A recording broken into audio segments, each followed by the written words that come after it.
We've all heard of the writer whose ideas are flowing so quickly their hands can't keep up. The story is basically writing itself.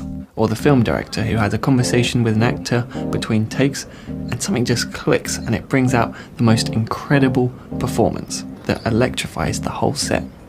Now, I haven't experienced many of those magical moments, and I used to think that's because I'm not creative enough and that I need to find inspiration, whatever that actually means. But then I thought about it a bit more and realised that all of these moments of creative magic seem to have one thing in common. The director, for example, it's only natural to wonder what they said to the actor that sparked such a brilliant performance, while ignoring that in order for the conversation to happen at all, the director first had to decide that the last take wasn't good enough. And the writer, we might wonder what gave them such a free flow of inspiration to be able to write so fluently. But we don't talk about how after they'd passionately dumped all their ideas on the page, they then decided to rewrite the story many times, labouring over every phrase. So here's the theory. Before and after every great idea, someone's got to say, that's still not good enough. And maybe I'm a pessimist, but I think that discontentment is what drives creativity, not these magical moments of gleeful inspiration.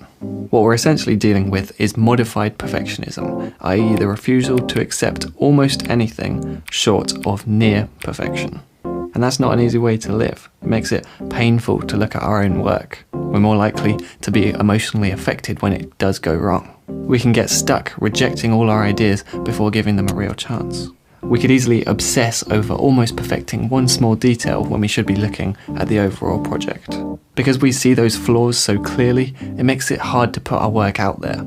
Hard to stick to deadlines, hard to keep a work-life balance. We may never truly accept compliments about our work because we're too busy agreeing with our critics. And so wouldn't it actually be nicer to avoid all that and just be content with our current work and abilities? We could choose the jobs that we know we can handle, never going for one we feel underprepared or underqualified for. We could do the bare minimum of work rather than spending our own time and money going the extra mile for the project. And we could tailor our work to what's been successful in the past rather than putting ourselves out there with something risky.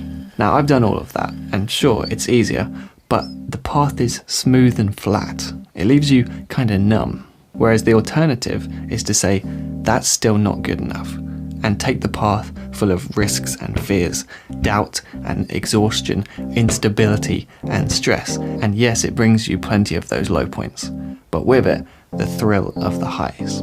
It's like we know that the stories we're writing need conflict, so why are we so scared of it in our actual lives? Now, I'm not sure what to call this. Maybe I hate my work syndrome, or constructive pessimism. Yeah, that's better, where we're quick to find the flaws, but then we make use of them.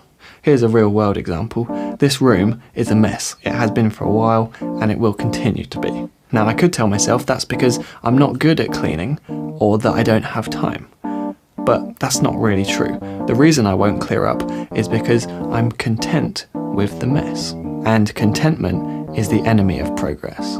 But of course that doesn't mean that discontentment solves everything. The other day I went rock climbing and I was not content with my abilities at all. I could easily tell that I was not doing well. I had that feeling of this isn't good enough. But instead of using that as fuel to keep me going, I just gave up and thought, you know what, climbing isn't for me. And that's the trap that so many of us fall into. Now, I don't mind if that happens with climbing, to be honest, but when I'm writing a script, or giving feedback to a collaborator, or searching for a filming location, I want to see the flaws, rather than quickly going, yeah, that'll do. But most importantly, I need to remember that all of this discontentment, all of this self-doubt, doesn't mean we should quit. It means we're actually onto something. Because the people who feel the sting of their own inadequacies, and then keep working at it, they are the ones who eventually find the magic.